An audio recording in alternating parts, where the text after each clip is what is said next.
Well, here I am at New Babbage on the planet Microtech, and all I would say is it's certainly not t-shirt weather. Now I'm back with some more Star Citizen news because this week has been some fairly exciting and fairly interesting news worth doing a video on. So first of all, let's have a look at some of the highlights from this week's Inside Star Citizen and Star Citizen Live. I'm just going to say Carrack and no bobbleheads. Now first of all, Gerard showed us what they've been working on for the Camacho Rehabilitation Facility, otherwise known as a prison.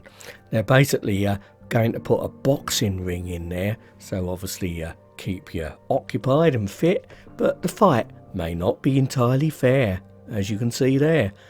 Also, he showed us that they're working on a prison suit, obviously an EVA suit for working in damp and airless tunnels, and a prison backpack.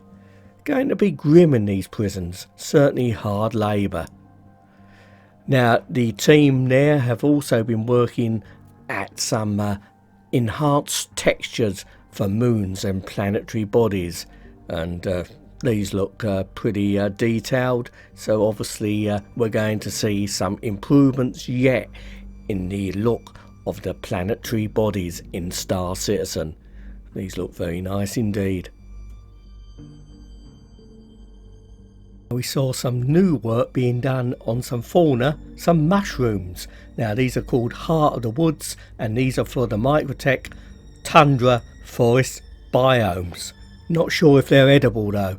Now we saw some work being done on some holographic displays for Microtech at the New Babbage landing zone, which we will see in 3.9. Also showed us something to do with mining consumables, as Gerard said, to debuff the mining experience. Not sure what this means, but we'll hear about that in the coming weeks. Now we also saw some prototype work being done on some new atmospheric re-entry effects for the ships. Now these look pretty nice, very toasty indeed. Must admit, these look better than the previous atmospheric effects we've had, so hopefully we'll see those coming up in the coming months. And we also saw some work being done for the Cutlass Blue. Now obviously they're not entirely sure of the look they're going to give the outside of the ship yet, so they've got three sort of candidates here for the finished version.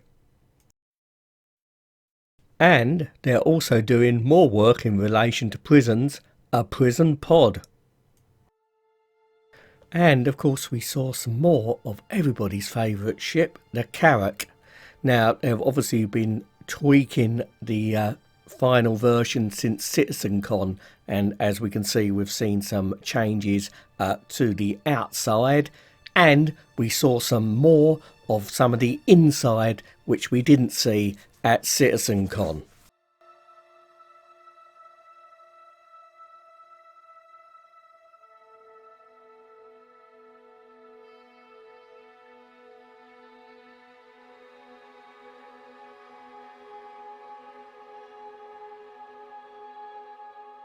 Now we also got a very early look at the early white box stage for the Crusader Industries Hercules Starlifter. Now this is very early white box work, so what they're doing, they're actually going through this stage, and then they can iron out any of the problems they can see with this early work for the ship before it goes into grey box. Now this ship will not be in game for a good while yet, but it's always nice to see work on a new ship.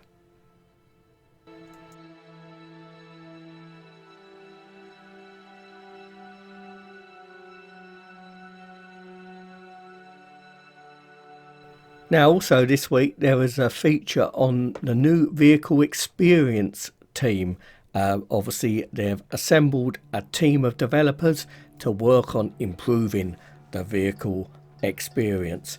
Now, it's always nice to see the developers working, and to be honest, I think this is one thing they could focus on in Inside Star Citizen a little bit more.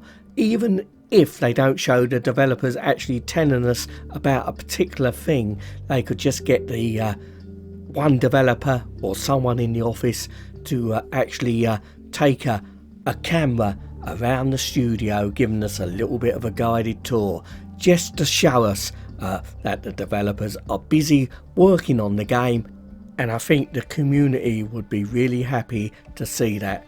I know it's always difficult to balance time between getting the developers to show us things, taking them away from their work, but showing us around the studios a little bit like the old studio reports they used to do us regularly a few years ago. Now, if you like spaceships, this week's Star Citizen Live is a must watch. Now, it featured concept artist Sarah McCulloch, and she talked about the ships she's been working on over the past months. And first of all, she told us about the Mercury Star Runner, which is now slated to appear in 4.1. We'll have to wait and see. Now, basically, she showed us how she worked on the ship, all the different concept designs they looked at before going for the finished version.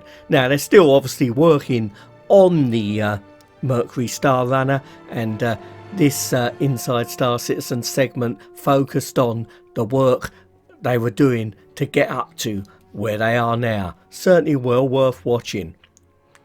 Now, Sarah's been working on another ship you may well recognise. Yes, the Carrack, and she went into great detail on the changes they've been making to the ship since CitizenCon.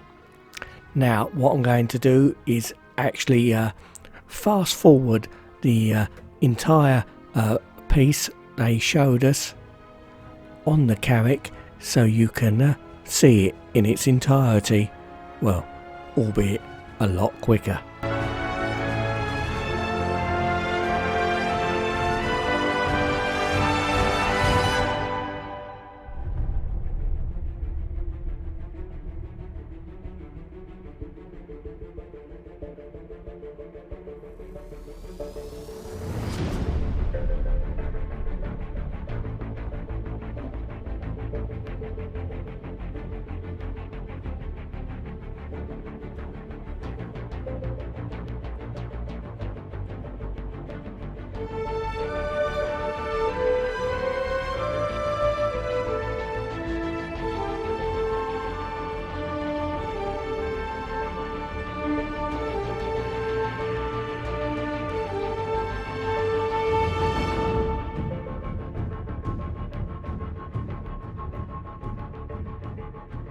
Now, 3.8.2 is now on the PTU, has been on the PTU for the last few days. Now, it's open to all, and apart from fixing some more bugs, it features some of the first steps in true persistence, and that's pretty exciting. Now, it's still early, still a long way to go, but CIG this week announced the date of this year's CitizenCon, which will be CitizenCon 2950. Now, this will take place on October the 10th in Los Angeles at the Los Angeles Convention Center. Now, this is a pretty big venue, so they're probably anticipating this to be the biggest Star Citizen CitizenCon ever. Now, I'm going to just speculate, maybe as it's in Los Angeles, a big venue, they're going to roll out some of those A-list stars. Maybe Squadron 42, maybe making an appearance. We just have to wait and see. Well, thanks very much for watching. That's all I've got for you this week. Now, I'm pretty sure that the Carrack may well be making its way onto the PTU fairly soon. Now I'm sure there's going to be hundreds of videos and screenshots for everybody to enjoy. So until next time, all I'm going to say is bring on the Carrack.